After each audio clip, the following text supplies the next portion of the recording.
You're live. Good evening, everyone, or good day, whichever it is in your world. And now I forgot completely my line. Welcome to the Metaphysical Hour. So you don't mess me up here, okay? We're all making goofy faces and dancing, and it really threw me. We were celebrating before the celebration. Exactly. What is in this drink? No. I've been asking her that for a very long time. Yes, she has. Isn't that? Anyway, welcome to the Metaphysical Hour. I'm Julia Cannon. This is my co-host, Tracie Mahan. Hello, everyone. And our very special guest, QHHT Level 3 practitioner, Jeroen. The pause was just the anticipation. Put the drink down, Julia. Jeroen de Wit, and you're in Los Angeles. We're in the Los Angeles area. Yeah. So you both are on the West Coast. I'm over here in the middle. And anyway, so welcome, Jeroen. Thank you so much. I'm completely discombobulated. I was saying that beforehand. Normally, I have a normal time that I do this in, and this has really got me messed up. But I'm so sorry. It's okay. Yeah. No. It's wonderful. It's just I'm just gonna make that my excuse. Okay. Okay. Well, thank you. Your umbrella. Excuse. Thank you for having me. When I signed on, it seemed like I rolled into a party. You know, Tracie and Julia were both dancing, so I just joined in. Absolutely. Great energy here. Why not? We hold back. Yeah. You know, if we have learned nothing else with all this quarantine, it's live. Go live. However you need to do it, even if it's just dancing in your chair. So. Yes, absolutely. And we've been doing a lot of dancing in our chairs now, not standing in the chairs in it. Well, maybe that too. We haven't really figured out what's in Julia's drink yet. Maybe dancing in the chair like that. Yeah. Well, and I'm trying to think, were we doing much dancing in the classes that you were in your room? No, this is a long time ago. No, there were small classes, and the curriculum was quite different at the time. Yeah. Yeah. Quite different. Like, you've seen how they run now, probably. You've seen some of the things. Yes, it's amazing. Yeah, the way they've been developing, it's really amazing. The class that I was in 2006, it was Dolores and you, and then her friend Lori, I seem to remember. There was a woman called Lori there. And this was in The Hague. And it was like 12 of us, the level 1. Yeah. Okay. And it was 3 days. 3 days or 4 days? Yeah. Oh, I know who you're talking about, her friend. Yes. Mm-hmm. Yeah, it would have been, the level 1 was 3 days then. Mm-hmm. And we just teach you everything. She does a demonstration, and then we say, okay, go have fun, go practice. Go do it, yes. And we've looked back on that, since we started extending it. It's like, they need to practice. That would be good, because a lot of people were not even wanting to try that first one. They were so afraid to start. And so it's like, okay, we need to create that space. And then we need to have follow-up. And then so it kept getting longer and longer. But I've wondered since then, it's like, how on earth practitioners that were doing the class when you were doing it, how, you made it in spite of us. You were just so for it. You were just doing it. And so fantastic. Thank you. When I did level 2 in 2009 here in Burbank, I approached Dolores and I asked her, I reminded her, like, hey, I was in the Hague class, and she goes, oh my God, with those loud Dutch people, they were so loud. I was worried that nobody was going to get anything out of it. But yeah, I remember, I tell people this all the time, that this was the very first class that I was ever in, whatever course or education I've ever done, where I was really focused. Like, I wasn't just in there to get a grade or to get ahead. This was really, I was super focused. So I felt like I was sort of like locked on target, poured on me. This is my thing. Yeah. And it worked. And it worked, yes. Yeah. Well, if we can go back then, Jeroen, and talk a little bit about your life. Tell us about your life. Go back as far as you can remember. Sit back, pour another drink. It's more of whatever that is. I'm having coffee. Yeah, so how did you get into this wacky world? Let's go back. Because you know, most people, they have a journey, and I love to hear people's journeys of how they get here. And, Sure. you know, and it might, you know, I mean, did it always involve metaphysics, or were you like, when you were born, with mandalas and I don't know, all these different. Not quite like that, but I've always been wacky. So, you know, Okay. when I spotted wacky around me, I just clung onto it and ran with it. So, I mean, for as I long. like this story already. So for as long as I can remember, I was always looking for the unseen worlds. I'd never been told about it, but I was always kind of, I've always known in a way, yeah. Right. And so, you know, I was raised in a bit of religion, and then just the culture I'm from, it just never showed me anything that showed me any proof of that. It was just all about the physical world. The people that I was around were kind of cerebral and rational. This is the culture I'm from, the Netherlands. Um, and so there wasn't anything there, but I still felt like there had to be something else. So whenever we would go for a walk in the forest, I would look in the little hollows of trees and see if there was any little chairs and tables for the fairies and the gnomes that they have left behind. Aw. So I read a lot of science fiction and fairy tales and fantasy. That was my sort of my escape, and it kind of connected me with that knowing and that feeling of expansion that I held in myself. My mom was a librarian, and for some reason, she brought home a book about out-of-body experiences from the Monroe Institute. And this is when I was 8 years old. And so I had read the whole science fiction section of the library already. So I just snatched it off her nightstand and started reading. And it blew my mind because it was the very first time that there was proof outside of myself of these other dimensions. It spoke Right. about, leaving your body and traveling different astral planes and encountering beings and other people. And I knew this to be true. It was like, this is my world. I know this to be true. So that happened. And then life continued just the same. Let's see. So, I've always been on the fringes of society, kind of. I didn't quite belong because of, I noticed very early on that I was gay and that my sense of my own gender didn't fit in with the limited binary that was in the world. So I've always kind of looked at society from the outside in. Like, those people are normal. They know how to do life. I'm on the outside, and I'm not normal. I'm not normal, wacky, weird, and I didn't feel too good about myself. It didn't give me a lot of confidence being raised in this, for me, limited world. So because I felt so different, and I hadn't been taught to nurture that or value that. But anyway, so I just went on with life, and then in my mid-20s, I think it was, I had what I call now my spiritual awakening. And it's a fancy word for a really gnarly experience. I I did the Landmark Forum, and to sort of to up level in life because I was confused about what I wanted, and I just wanted to have more focus. And I'd always felt like I was in a bubble, like I could never connect to people. I felt too insecure, and I wasn't really aware of it. But I wanted to expand, and so I took the Landmark Forum. That'll do but- it, won't it? Well, yes, in a big way. So Yeah. when I got out of it, everybody else was jubilant, and I just felt like I was shattered into 1,000 pieces, like the rug was pulled from underneath me.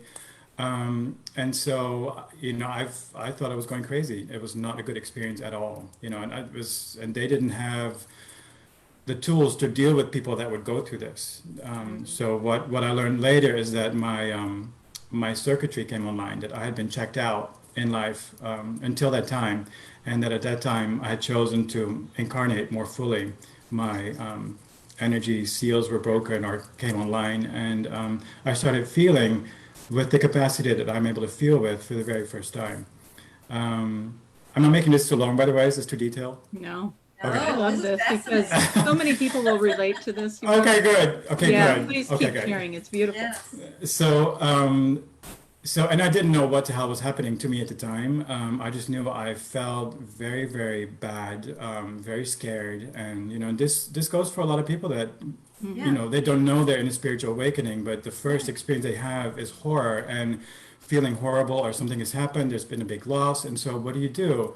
you try to feel better and you reach out for different ways of help. And this is your way into your life's path, I think. This is what I see in myself and my clients.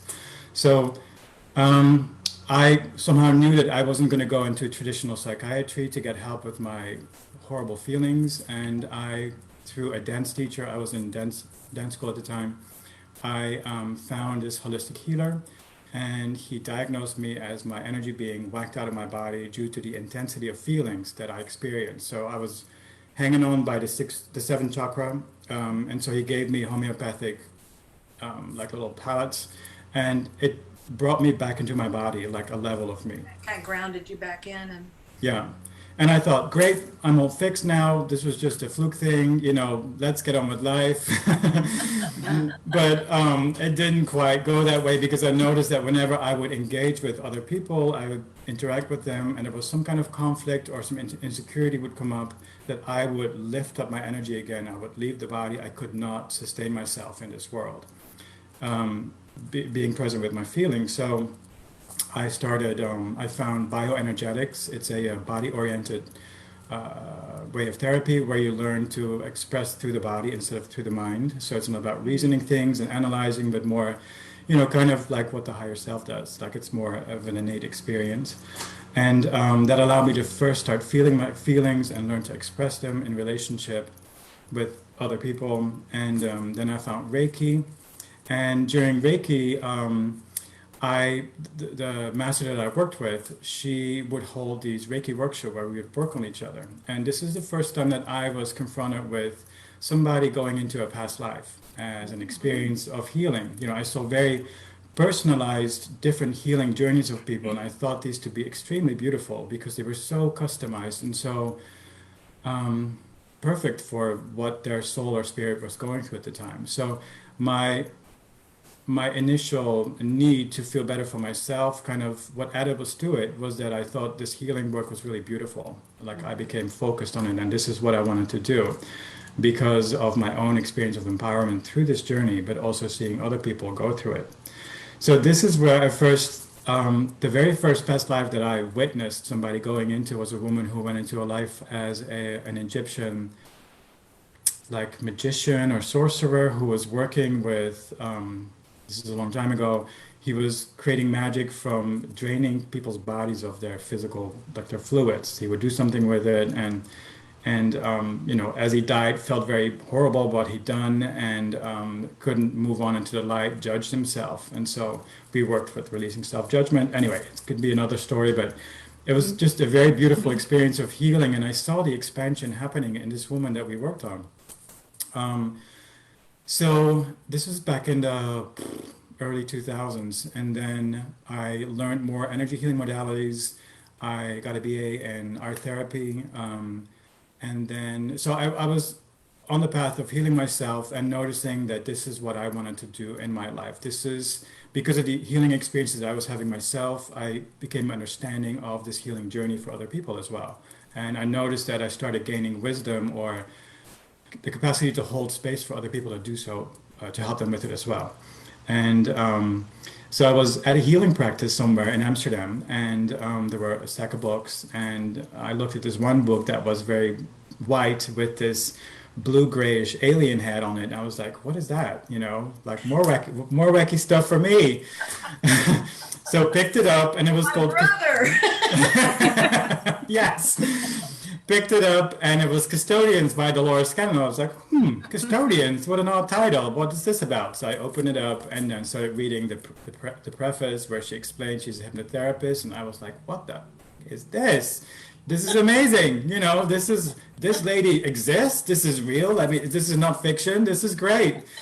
And so again, it was another moment for me where I connected with this knowing that I knew, but that wasn't seen anywhere in the world so far for me. But this book held so much information that I knew to be true. It just resonated so strongly. So devoured the whole book, cover to cover, and ordered some more. And then I like, who is this lady? Where is she? I want to learn what she does. I just felt such a strong connection. And so went on the website, which was like a little dinky little, like, I don't know, website at the This is time. the second time that's come up, Julia. The website. But this is way back, you know. Yeah, it was Right. way You back know. and it Beginning. was. Yeah. And, Yeah. we're much And- better now, but it still has much improvement needed.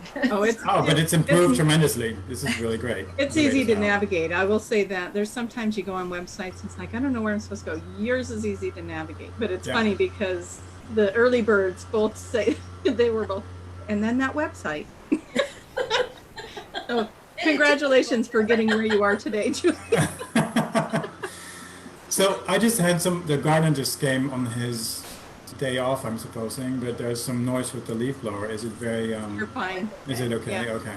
Yep. So where was I? So I went on the website and found out that she happened to be teaching in The Hague in the Netherlands, which was where I was living. I was living in Amsterdam, the Netherlands, within 3 months. So, signed up for the class and took myself to The Hague and met you, Julia, and Dolores, and Lori then, and these other people from all over Europe. There were people from France and from Norway, some Dutch people as well, of course. And like I said, had a wonderful time in this class. I couldn't believe how lucky I was to be learning with the great Dolores. And at the time, she wasn't a household name like she is now.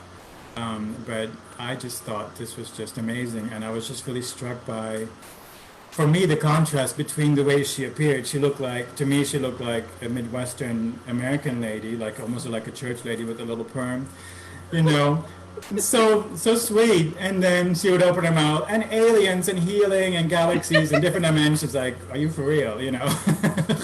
So wonderful. Yeah. And I remember asking her to show me her ring, like in one of her books. I think it was Custodians with the star, when she worked with another client that had the same ring. So I was like, oh my God, this is the ring. This is crazy. So I learned her technique, and as we touched on, it was the 3 days, and here you go, and go do it. I didn't have the trepidations. I was like, great, I can do it now. I want to do it all. So friends were coming in. I had great sessions. I think lots of us are blessed with like very interesting sessions in the early days, because to keep us going. So I had these great, otherworldly sessions where I could feel energy coming in, and it was working right away. So I was tuned onto this path. I loved it. So I just started doing sessions sporadically as clients would show up, and then I moved to the States in 2007, and gradually more and more people started finding me. More people found out about Dolores, and then I did level 2 in 2009 here in Burbank. Isn't it funny how we keep coming to you? Yeah. I know. Superpower, Jeroen. I hadn't realized that. Wow. All right. Yay me. Yeah. You have to teach And your yourself level how to 3 was in Burbank. It was in Burbank. That's right. Huh. Right. They haven't made you work very hard for this. I can see it now. It just goes, I think I'm ready, and we appear. Yeah. Next level, please. Okay. Yeah, it was quite wonderful. To me, it was a quite easy ride. Like, I was apparently supported in doing this, because it just came to me, like you said. So did level 2 in 2009, and at the time I was still working another job. I was a spa manager for quite a long time, and it was just a coasting type of job, just a survival job. And I wanted to do this work full time. Didn't believe that I could sustain a practice by myself. And then in 2014, I had this client that we spoke about 6 years ago, maybe, in the Metaphysical Hour, who came in, and she came in with this wonderful story. I'll just touch on it briefly, where her kids started telling her that he used to be a tall German baseball player in his previous life, and that she used to be his mom, and she found out that he was Lou Gehrig, the baseball player. Her mind was blown because she was a Christian, didn't know about past lives, finally found my practice, and we did sessions, went into this life where she was Christina Gehrig, Lou Gehrig's mom, And she was a great subject, had lots of detailed experiences of this past life, and came back 2 more times, goes into the same lifetime, explore different periods of it. And I'm asking her higher self, like, why go back to the same life? Because as you know, oftentimes in one session you leapfrog into different lifetimes, but this was going back to the same lifetime in different sessions. So it told us that she was to mine that lifetime for lots of little details that could be verified with still living descendants and relatives of the Garrick family, and that she was to do this and then write a book about it, because it would access a whole new demographic of people that normally wouldn't have been, interested in regression stories. And so she did. She went to the East Coast, to Coopertown, and I don't know how she introduced this material to these people. I'm this blonde lady from California. I just had a regression. Can we check some facts? But she did, and everything matched that she dug up. She even spoke some German in the session, and so it all matched. And so she wrote a book about her whole experience, and it was really about the love for her kid. Having to stretch her mind into this new material for her as well, because the love for her kid and wanting to honor his experience, and describing her experience of stretching her mind into this, and the amazingness of discovering this lifetime, and that it was really true. So that happened, and she did write a book about it. She was very diligent in researching and writing. She won the Hay House Writing Contest, and the book was published in 2017, I think. 17, yeah. Wow. And it came out, yeah. By the time I had done level 3 in Burbank, right next door, and so then clients started coming in, and it was just really beautiful to look back at this, because my journey with QHHT has correlated with my own healing journey, because as I learned to take a stand for myself, my uniqueness and my authenticity, and have more self-love and start trusting my own inner knowing over social constructs or whatever voices of the world, I became more and more attuned to my mission here on the planet, and so QHHT could be coming through me as a tool to help other people, do the same thing. And so that happened. I took level 3 in 2016. I think my certification came in 2017, right when the book came out. And then I think I'd already said, like, fuck off to my job. I Ubered or Lyfted for like 3 weeks to supplement my income, and then I was able to do this work full time. And it's just been an amazing journey. Not just in the content of the sessions that we have, but also to see people heal from all kinds of ailments, and then also for myself to, my journey continued in getting more clarity about myself, both through, sometimes my clients volunteering information, or just learning how I am with people when I'm in their interview, doing the interview or in their sessions, and then also just being so, do this work as a part of my spiritual practice, and having to up my spiritual practice for myself to acknowledge all these different facets of myself that I'm bringing in to this session, to this work. Fantastic, Revelation. And I love that you're showing that it's a direct correlation, and it takes a while for some people to realize that. It's all about you. Your business grows at the same pace you grow. So. Yeah. I've really seen that, and I see that in my clients as well. The more we love ourselves, the more that we open up to our mission in life. People ask about life purpose all the time. It's the first question at the top of their list. Mm-hmm. And a lot of us relate to this concept as if there is a sort of a magic job description that's written in a book, like up in the Akashic Records or wherever in the library, and we just have to find the magical trail to it so we can read it, and then we know it now, and we can just do it. From my perspective, it's still going to be a journey. You might know your true north, where you're headed, but the journey is the important part of it. This is when you learn to love yourself. Yeah. So I'm just going to say Jeroen has some yard work going on in the background. We're all just going to be patient with that. The chat room is really wild right now. Everybody's telling us where they're from. We've got France and we've got Florida. We've got, oh gosh, let me see if I can find them all. Everyone's just posting in the chat room where they're from. And so I'm just loving that. Keep doing that, you guys. It's fun to see where everybody's coming from. You've got, for an unannounced live program, you've got a pretty good audience, Jeroen. So, oh my God. So we're all just going to have a little patience with the gardener. There's some things we just can't. Well, but I think I thought it was interesting. It got louder when you were talking about, I'm going to go back and listen to exactly what point that was, because I noticed it got louder. And I think it had to do with, you were talking about your growth and your, and so it's like all of these things correlate. And they can be a hindrance if we allow them to, but it's not. No. I can hear you both okay.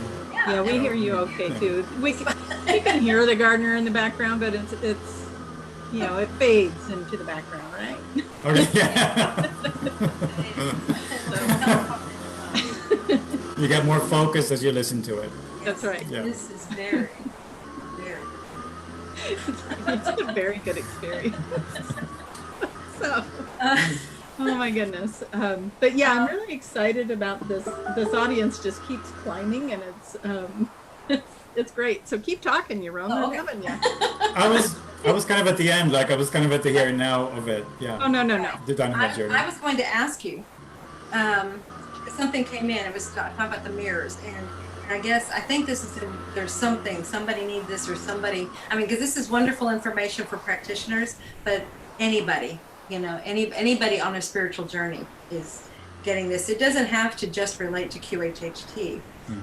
Like you said, QHHT is just part of your journey, and it was just like, and it builds as you build and as you grow and become stronger. I'm feeling the need to discuss mirrors right now. So I want to start with talking about it as clients, but then I guess it can wind around and we can talk about mirrors in general and about how, what they do for us in our growth, in our life and everything. So what I'm talking about is when people come in and act as mirrors to us, and they're reflecting our own junk or our own things that we need to work on back at us. So have you seen that happening much in your sessions? Oh yes. Well, I don't think I'd be in this work if I wasn't able to see that. But yeah, that happens over and over again. Sometimes very specifically, like, maybe an issue that I'm dealing with particularly that week, and then somebody or two or three people come in, with the same issue. 2, 3, 4, and you're like, yes. Yes. So yeah, there's always paying attention with that focus as well. Like, what is this telling me about myself? And also when you're in, you have so many different kinds of people coming in. So what are your feelings telling you about yourself, or do you feel expanded or contracted? When, like, to be mindful of that. But yeah, in general, the journey, what I see over and over and over again is that it is all about self-love, that we are here on the planet, including myself. I'm talking about my own journey and about others, to love the unique expression of source that we all are. So, we're all very, very unique and very different, and we're here to express this difference.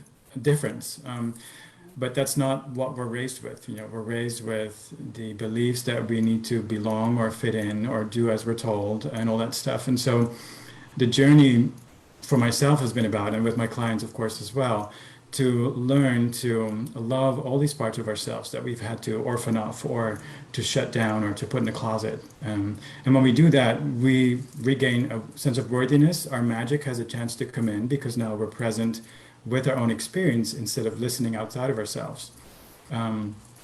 So that's been my journey, and it's ongoing. Yeah. That's beautiful. That was just a very beautiful way of saying that. Yeah, this is okay. Thank you.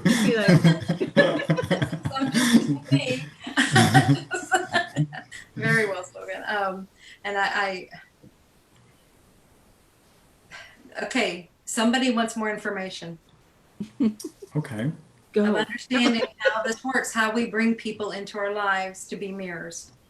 So How we bring people into our life? Are you asking me? yeah, if you want to expand on that, because somebody is needing that. So I'm feeling it. Somebody wants more information. Okay, so my understanding is that our life is a continuous journey of projections. So projections of parts of ourselves that we have yet to embrace or to love. So all the events that happen in our external perceptual field or in our external reality, and the way that we relate to them, they are reflections of our own relationship with ourselves. So what does that mean? So that means that when an asshole shows up in our perceptual field, maybe in traffic or in our relationship, there's something going on and there's this emotional upset happening inside of us, this is our curriculum being triggered. This is not, they're putting this feeling inside of us. This is our own curriculum being triggered for us to deal with. So when that trigger is resolved, and the triggers are usually about self-judgment. So the triggers, the self-judgments that we've absorbed as a result of being raised in this world, as a spiritual being, this limited bandwidth of experience that we encounter when we're on this physical plane on planet Earth.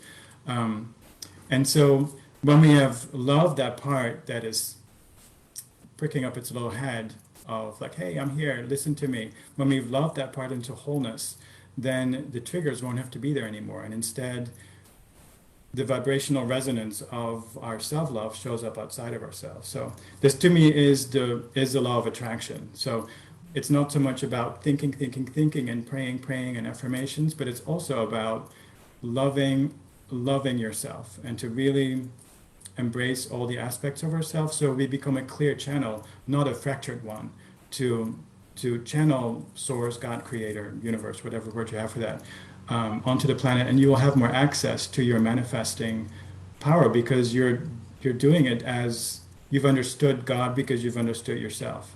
Yeah. And so when you resolve those triggers, like I've experienced this myself, I used to judge myself for not feeling like the image of masculinity that was around me when I was growing up. I was around little boys in my little village. They would play with little wooden swords and toy guns and cowboys and Indians and all that stuff. That wasn't for me. Whenever I tried to do that, I felt like I was doing drag. It felt horrible. And so I played with little girls. I learned how to play hopscotch. I learned how to sew little quilted sleeping bags for my stuffed animals. Loved it, but because there was nobody there that was like me, or my parents understood what I was going through, I judged myself so harshly. And so for a long time in my life, I was either called sissy and fag, or I was like slapped in the face, or I was very fearful of being in situations that would, where this rejection could happen, like in locker room situations in school and PE, or even into my 40s with the straight husbands of my girlfriends. When I was let alone with them, I would sort of clench up and make myself small and not want to be seen, not wanting to be found out as the one that's flawed or different, not like them, because I would feel my own rejection of myself. So when I released that, when I understood that I'm here to express God as me, just as you are here to express God as you, and in doing so, I was okay with my gender. There's no label for it. I'm fine with that. I don't have to conform anymore. And so as a result of it now, I no longer have people show up in my perceptual field to remind me where I'm not loving myself with this aspect. So I don't have these people calling me sissy and fag anymore, or abusing me or whatever. And instead, I only have people in my field that match the self-love with that in that aspect. So this is how I've come to understand for myself, and then also in the lives of my clients, of course, how I think life works. This is what I know. I don't know the truth of everything, but this part I know for sure for myself. Yeah. This is like this beautiful segue into this is how you create 5D living. Exactly. This is, yes. I agree. Thank Yeah. you. Totally. Yeah. It was beautiful. Well Yeah. said. Thank you. Yeah. I think because, oh, sorry, go ahead. No, go ahead. So I think this is what we're all doing, like us QHHT practitioners, but also other healers, that we we help people find their way back into their divinity by learning to love themselves. And as we do so, we open ourselves up to God, to Source, and then inspire other people to do so in the same way. And then, the subconscious has corroborated, or said this many times in session. This is what we do. We create this network of light workers that in turn inspire other people, and we raise the frequency of the harmonics of human consciousness on the planet in doing so, both on a very personal, emotional level, but also energetically. This is 5D happening right there. It is. Yeah. Right. Oh, Absolutely. And so many times that's what people are waiting for, something to happen. They're waiting for it to become. They're waiting for whatever. And No. Exactly. No. You're missing the point. Yeah. Okay. Exactly. Exactly. Yeah. Yeah. No, I'm so glad you bring this up, because because people they miss the point in a sense. I do have people contacting me sometimes, and when is New Earth going to happen? Can I mark it on my calendar for next March 20th? When are we going to shift? When? Because I need to know, because then my life will make sense. No. This is not how it happens. It will happen the more you can be in the here and the now. The more you can love yourself in the here and now. So what does that mean? To take care of yourself, to shift your focus back to yourself, instead of taking care of other people first and making sure they're okay, and that there's so much codependency in our world. This is sort of the mind fuck that we're raised with, that we are only worthy when we're doing, when we're being, when we're for others. We've been conditioned to work for validation, to work for love, and that's the addiction that we've been in. So to pivot that focus back to ourselves and to start saying, well, who am I? What do I want? What brings me joy? When you're in your life purpose, you're in joy. This feels good. Life purpose is not some task that you have to do and that feels horrible. It's joyful to have access to all of yourself and to joyfully, spread all that shine onto the planet. So not waiting for New Earth to shift and be horrible in your life. Start bringing it back to you. Start with little steps. Like, if your life doesn't work out right now, if you start to take an inventory because it's so horrible and you're waiting for this to happen, no. Start finding spaces. Start to listen to what makes you joyful, and to start to implement that in your life. Not just knowing that this is what's going to make you feel good, but you actually have to do it. This planetary existence here, the language is the doing of it. This is where we encounter ourselves. Yeah. And this is also how we build trust with our heart, with our neglected parts. Not just saying, okay, I hear you. You find it joyful to be in nature, but I'm going to have to take care of the kids, and then I'm going to drive to soccer practice. And so that's never going to happen. Get out of my head. Yes, you're telling your heart basically, like, shut up, you're not valuable to me. So when you start doing that, you start creating joyful experiences for yourself. Your life feels better, and you can be in the here and now, and you learn to love yourself. You learn to be in relationship with yourself. And the more you do that, the more you listen for your joys, but also for the feelings that tell you that something's off here, in my relationship or in my job, and maybe I should create some changes here as well. The more that you shift, you self-empower, you create this life that feels good to you. 5D is starting to happen for you. Exactly. You don't have to wait for the you are in spaceship to pull up. Yeah. Exactly. Yes, you're there. You're creating it for you, and in turns for other people. You're anchoring the light on the planet. That is your journey. That is your mission, I think. And then your mirror is your reflection. Your joy, exactly. And your life. Yes. And I mean, you must have experienced this as well. When you start paying attention to what makes you feel joyful, your guides, your source goes, finally, he's on mission. Let's throw him this stuff. And then this miraculous stuff comes your way, like this client with the book, and I'm here in Los Angeles. There's all kinds of interviews and movie deals happening all the time. There's interesting stuff that will help you to create the platform that you're meant to have within your community, whatever that looks like, to bring your part of the light onto the planet, through your unique experience and expression. Yeah. So get with it. Don't wait. Do it now. Find joy. For me, it's going into nature, but if you love monster truck driving or pole dancing or whatever you want to do it now. Do it today. And it's not like the kind of things that have to cost money or that you have to wait for. Like, I have to work very hard to get on a wonderful cruise. No, you can do stuff that feels good now, whether it is just not working it for a moment in this, Corona thing, or whether it is going into nature, or whether it is playing with your baby, your toddler, or to be in play, or to cook yourself a beautiful, colorful, tasteful meal, or whatever makes your heart sing. This is your navigational marker for yourself. We're coming into well, we're in spring now, and we're coming into planting. It's like May is always a really good month to start planting things. And so if you're somebody that loves to get your hands in the dirt and that's a form of creation when you are working with plants and things. You might love to do that. I'm going to tell people to go follow Jeroen on Facebook, and I'm guessing probably also not Twitter. What's the other one? Instagram. That stuff, because he takes some of the most amazing pictures of nature. Oh, thank you.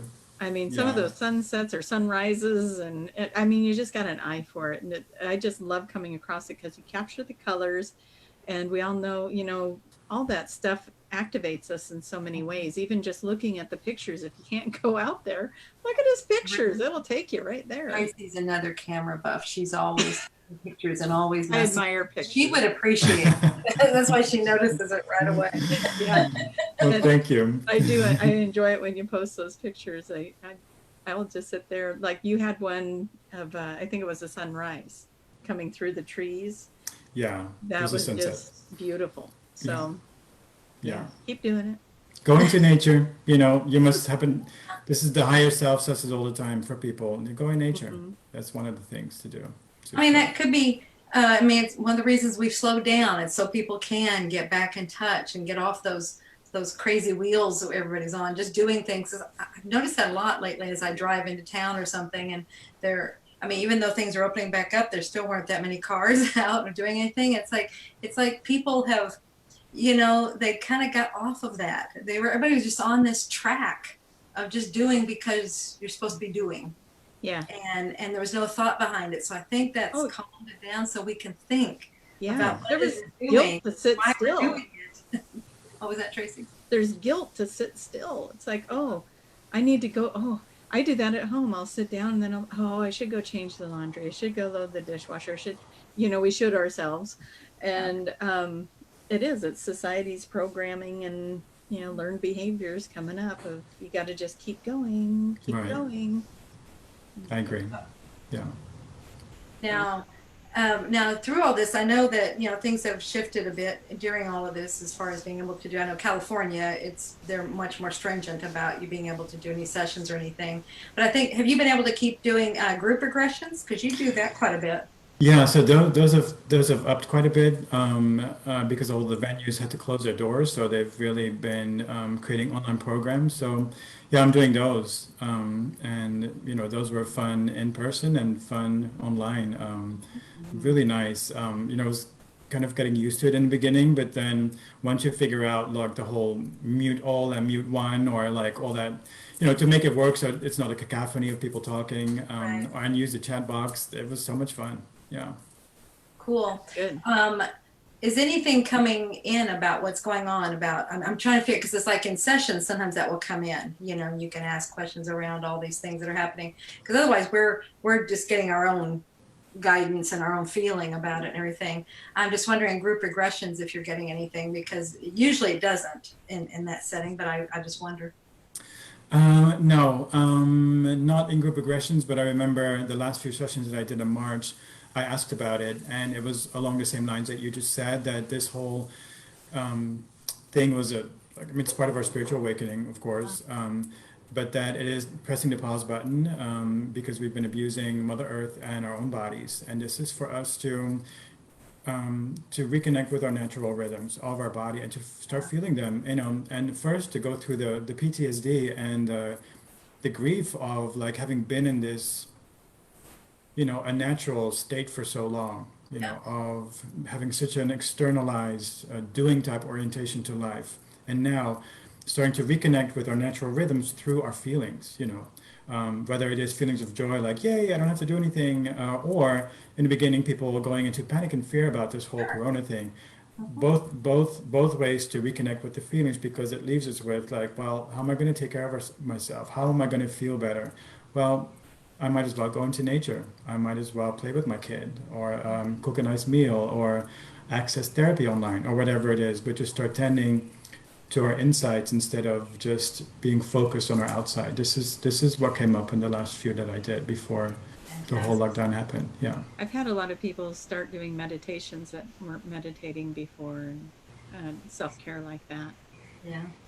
So, Well, it's like, you know, because you're definitely, I mean, unless you live in a house like Tracie's, you know, we have a lot of other people there. I mean, you are kind of people and dogs. yeah, A lot of people, I mean, I'm a by collector. it's more solitude time. I mean, there might be one other person or one, or, you know, something like that. But but even if it is, there are quite a few people. I would imagine you're still more. It's shifted how you are spending that time there.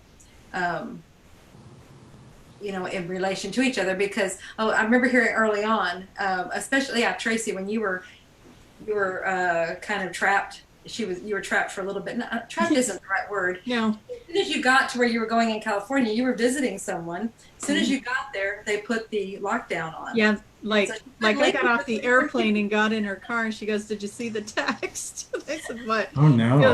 She goes, they just announced the quarantine, so I just stayed. I thought, oh well, I'll write it out here, and I it thought that was continued. fun. I thought it was interesting. It's like, you know, it's almost like people were where they were supposed to be, you know, to go through whatever point at that point, you know, to go through their stuff.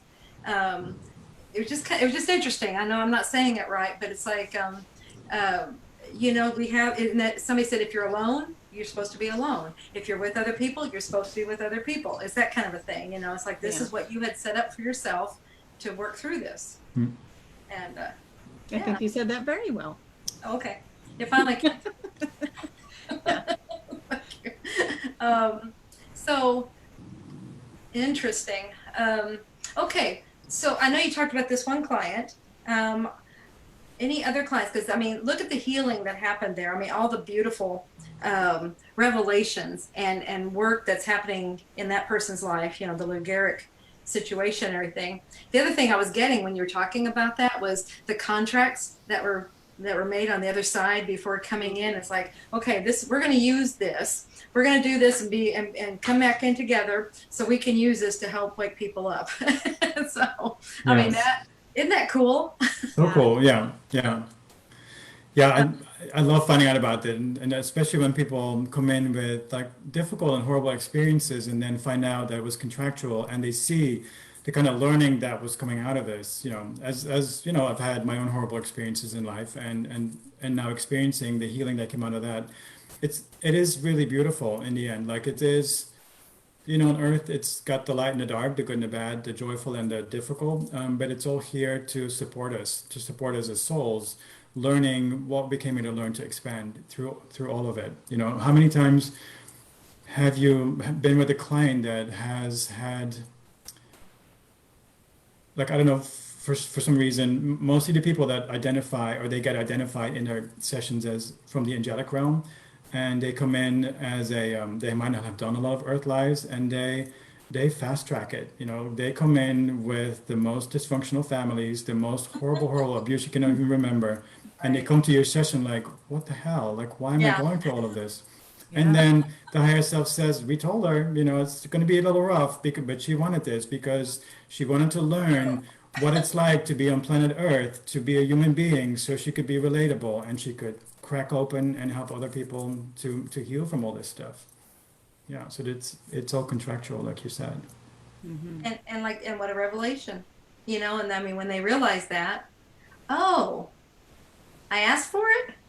Right. Yeah. I planned it. And it kind of shifts the energy around it too, you know. Okay. Not so personal, and it's Yeah. like, oh, I got work here. Okay. On one hand, it's like a victim. Mm-hmm. The other hand is, oh, I wanted to learn something here. I'm a volunteer. Yeah. Yeah. Yeah, and this can bring acceptance for all these experiences and taking people out of a victim position where there is not so much progress. If you keep judging yourself, your experience, what's happened, it's difficult to learn from it. But once there's acceptance and there's space open to gain the knowledge and the wisdom that people have been gathering through going through the experience. Yeah, however horrible it is, of course, from the human perspective. And you see that happening a lot in sessions, going from victim to understanding. Yeah, it's quite wonderful. Like this work, as you know, I think it is really amazing. Like it's such a gift to the planet, what your mom, brought us and what you're still continuing. Like it works on so many levels. Like I see, of course, the healing happen in people getting an understanding on a mental level, but then connecting to the higher self and being with the energies of their other dimensional selves or these other beings that they encounter.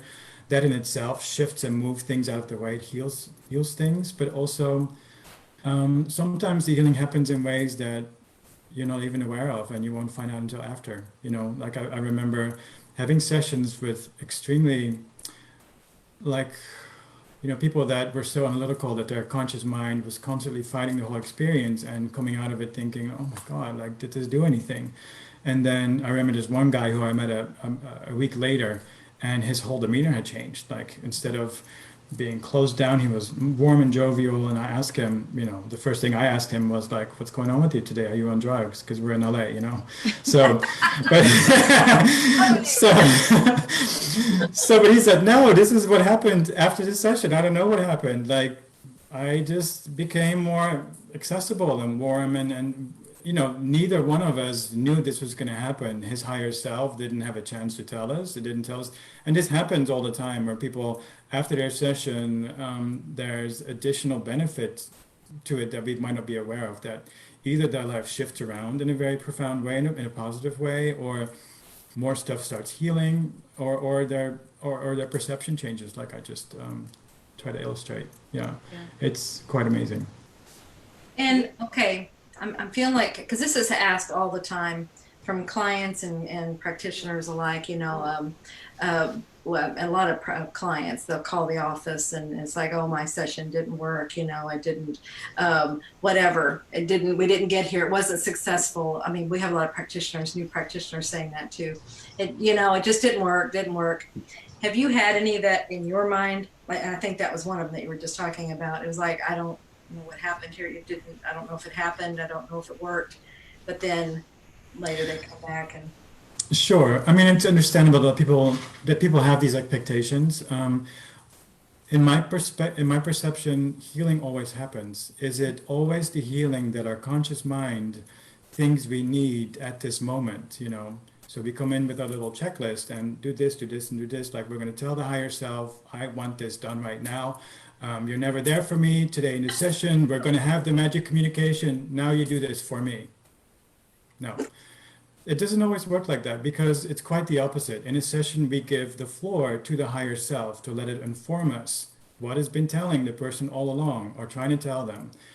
What is the metaphysical backstory to what's been happening? And to take people out of victim consciousness.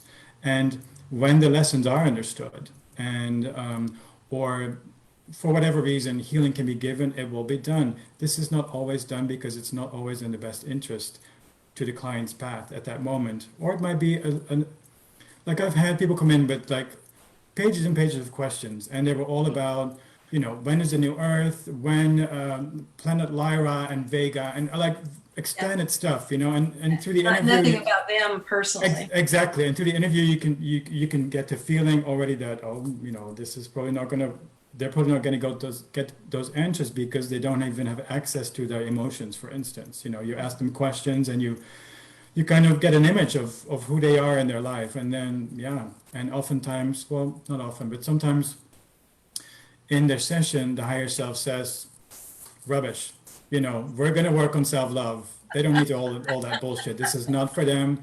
Like, let's pull up their inner child. We're going to work on that first, do that.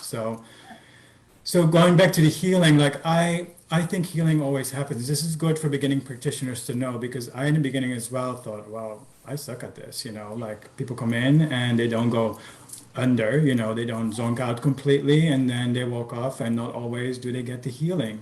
Healing always happens, and it is this connection with the higher self that happens over this expanded period of time that people, we did a practice session, me and Lily, yesterday. So I experienced a session myself now for the first time since a long time.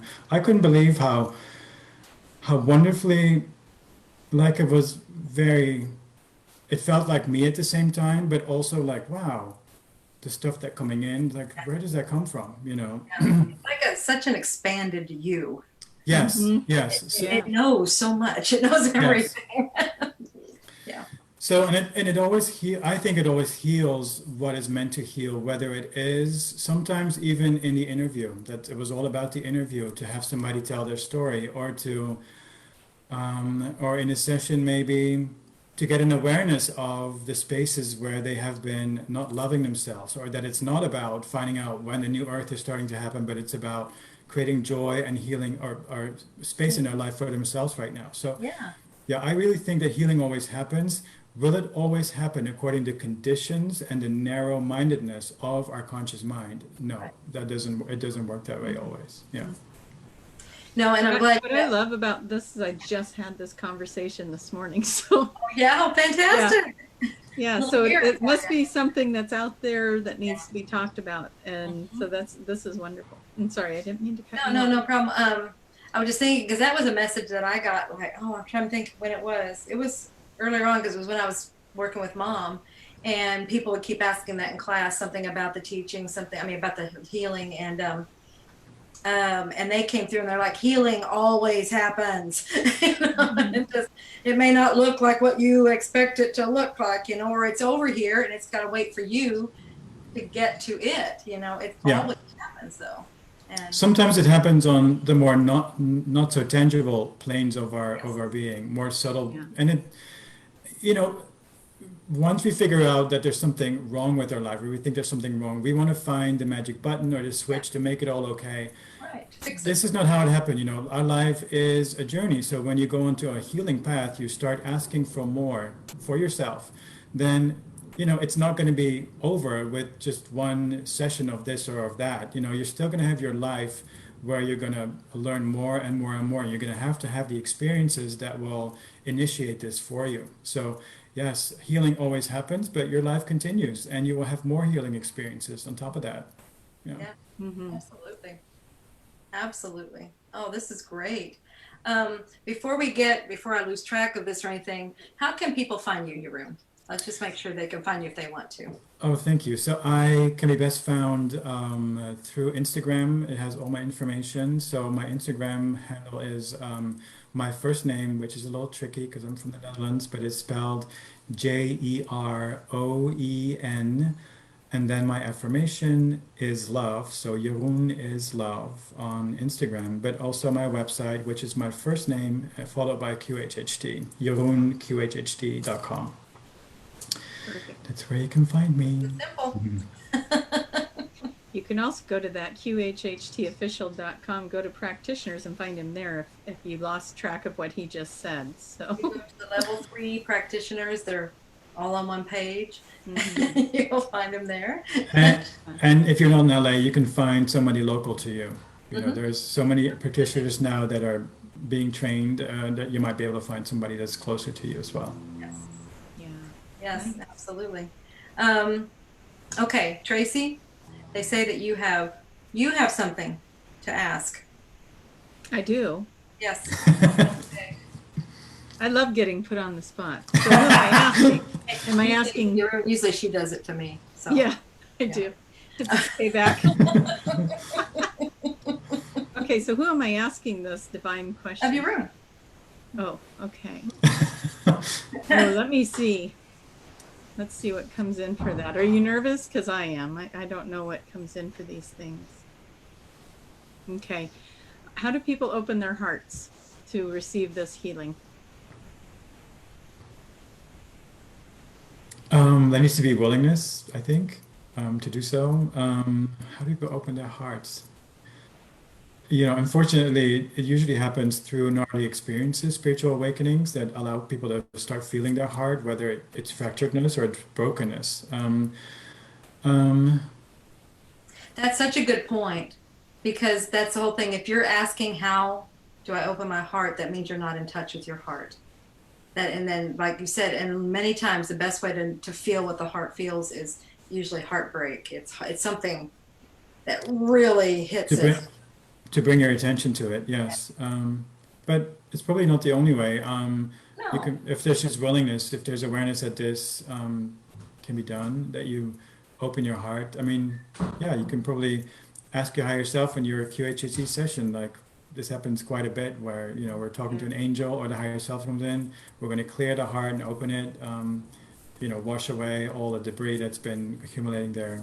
So And those are the, yeah, that brings up, you were talking about that earlier about clearing, going in, doing inner child work and all of that. And that's something I've noticed too, is if you go in with that first, and, whether it's through the interview or through a portion of the higher self in the conversation, get in there and clear out some of that residue of those old wounds, then the amount of expansion that can happen after that with the questions and the answers is phenomenal.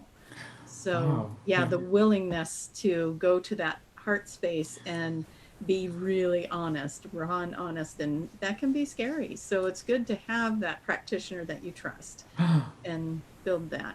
I'm so excited you mentioned this because I've noticed this. Like Mm-hmm. when, that when this happens, that first the higher self might access this self-love, this inner child healing, Mm-hmm. and then there's expansion. They might like go travel the galaxy or something. But yeah, Yeah. that for sure happens first. Yeah, Yeah, that interesting. just gives me chills. Yeah, Yes, gotta clean up this stuff first, and then you can go explore And the then gut. it just clears that. Well, yes, if you think about it, it's getting rid of their fear-based energies, the pain and the sorrows and burdens, troubles. You Mhm. clear that out, and then all of a sudden now they're just in this high vibration, and that just opens them up to anything. These beautiful, beautiful energies that will come in, and it changes the experience. So yeah, beautifully said. Yeah. yeah. Is that good enough, Julia? Or you want to ask another That's one? wonderful. Yeah. No, they were just like, Tracie has a question. I'm like, okay. I think Julia has a story to tell. No. Has a story to tell. Only no, only in that, like what you're talking about there, as far as the, I see that so many times. It's like they're wanting to do all this big stuff, but again, when you were saying that, like they want to do, they're having all these questions that are outside of themselves. See, it's because they don't want to look inside. It's Yeah. all that big stuff, or it's very cerebral stuff. Yeah. It's Yeah. and it's like, no, we gotta get in here. We gotta take care of this, and then we can look at these things. Yeah. Yeah. And I had never put it together like that. It was always, it's like, this is what's important now. But you're right, that is the way it goes. They'll take care of this, and then it Him. will go out there. They Yeah. can do whatever from there. Yeah. So don't see that feeling is I can feel people out there. I think they've had that experience and they're disappointed. Yeah. And it's like, you know what? You had the greatest gift because you were shown yourself, and you were shown to work with yourself. And that's huge, because now that you are doing that, now you can do whatever. You can explore whatever. And I'm going to share something else that just recently happened. I had a couple that came in, and they both had a session. Mhm. And their session was a couple of days apart. So, the wife came in, had her session. I said, now you cannot tell him anything about your session. Just don't tell him a word about it, so that it doesn't affect his session. Yeah. And so then he came in and had his session. And again, two phenomenal sessions, completely different. And I think that's because I requested her not to share hers. So I don't know if you guys have had an experience like that, but then it was kind of fun to bring them both together and say, okay, now you guys can share your sessions. And they were so different, but yet both of them got such expansive answers and healing and work in such a neat and unique way to them.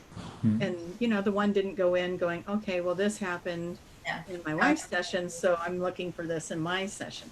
And I think that's a big deal too. When you come into a session, be open to have your very own experience. Don't compare it to anybody else. I know there's a lot of sessions on the internet. Please just open your mind to your own experience. So absolutely no expectations. Yeah, I mean, it makes sense because the sessions that I put on the internet, of course, they're the more expansive ones and they have information that is very interesting for a larger audience. That is not all the sessions that we do. You know, there's plenty of digging potatoes, as your mom called it, sessions, or just very personal, sort of more wacky ones, or kind of random scenes, or like my session yesterday, you know, it was some weird energy place, and then there was what looked like a past life, and then there was like an energy realm kind of experience. You know, it's like a mixed bag of everything. But so the magic really happens when you trust your own process, and your practitioner will help you do that. So instead of, you know, when you're in expectations, you're placing conditions over the experience, and you're not allowing for your higher self, or you're not really present to listen to what it has to tell you. You know, you're looking for something else. You say, oh, no, that can't be good enough. I need you to make it look like I'm on a spaceship, or I want to live as an Atlantean priestess, or else it's not going to be good enough. You know, you're missing out. You know. Exactly. yeah, I don't know where you just took me. I was supposed to be in Lemuria. Oh, yes, no Atlantis. I was part of the pyramids or whatever, you know, and they want that grandeur, and it's there. It's just, let's look at this one over here first. Yeah, exactly. So, yeah. The thing is, you know, you might want that grandeur, and maybe you did, like you said, maybe you did have something there, but that may not be what's relevant to this time right now. Exactly. And that's, you are taken to the most relevant time and place that has anything to do with what's going on in your life right now. Yeah. It may be just a very, very simple life. And that's where, like, we as practitioners, sometimes we don't know. We don't understand why they're being shown, you know, why it's being shown this or anything, but it makes total sense to the client. They're like, oh, I get it. That one word. Sometimes it's one word that helps everything fall into place. Yeah, for me, like yesterday, the very first scene didn't make any sense. It was not an experience that we could relate to from the human perspective. And I didn't know why I was there until my practitioner asked me, you know, my higher self, like, what was that about? Whoop, it rolled right out. It made total sense. Yeah. There you go. Yeah. So trust it. Trust it. Exactly. Mm-hmm. That big T word, trust. The big T word, yes. Like that. Okay. Well, Jeroen, what else? I feel like there's something else. I want like a final word, a final message, a final experience, a final something that you would love to share with everyone, because you have been just spewing just wonderful, wonderful words of wisdom and hope and love and just gorgeous things. Oh, thank you. Something else to share. Oh, yeah. I mean, my message really is joy in self-expression and embracing who you are, and to start trusting yourself, to wean yourself off of trying to find your good enoughness and your worthiness in external decrees or standards or norms, and to really start embracing and loving yourself, because that is your life purpose. The quickest way into your life purpose is to find joy here and now. You know, that is 5D. 5D is not waiting for the train to pull up or the spaceship, you know, on March 20th or whenever, you know, we're hearing it's going to happen. So to start making your life joyful in the here and now. That's my message, and what's coming in as a backstory to all of the work that we do, I think. Yeah. That's beautiful. I think that's exactly like you said, that's the backstory. I mean, and that's where we're at now, where we have a better understanding of what the whole thing is. I mean, it's better. We definitely don't have it figured out yet, but it's a much better understanding. You know, all the doing to now it's like, oh, maybe it's just about being and loving about being and then do what you love to be. Yeah. Yes. And listening to your feelings about it. You know, I think our feelings, you know, in the sort of the ego or the mind-based cycle that our existence has been in for maybe millennia right now, our feeling senses or our feeling apparatus has been the stepchild of our experience. It's been all about thinking and reasoning, and now I think we're going back. I think this is what they call it the return of the feminine is all about, to start feeling more and to listen to our feelings as accurate signals from our emotional guidance system about what is right and what is not right in our perceptual field, and what do we need to change as a result of, based on our feelings, instead of the thinking where we lose contact with ourselves and we're in our heads. Yeah. Well Very said. good. Gorgeous, gorgeous, gorgeous.